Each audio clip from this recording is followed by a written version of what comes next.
Deep inside Antarctica, there is a terrifying 5-story high waterfall known as the Blood Falls because it bleeds bright red water.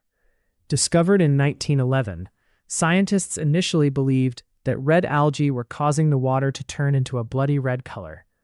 The real geographical mystery was solved recently, revealing that the water comes from a hidden subglacial lake trapped under the ice for 2 million years.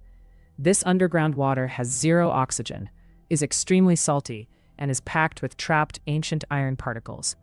When this iron-rich water finally squeezes out through cracks and touches the outside air, it instantly rusts, turning the waterfall into a blood-red spectacle.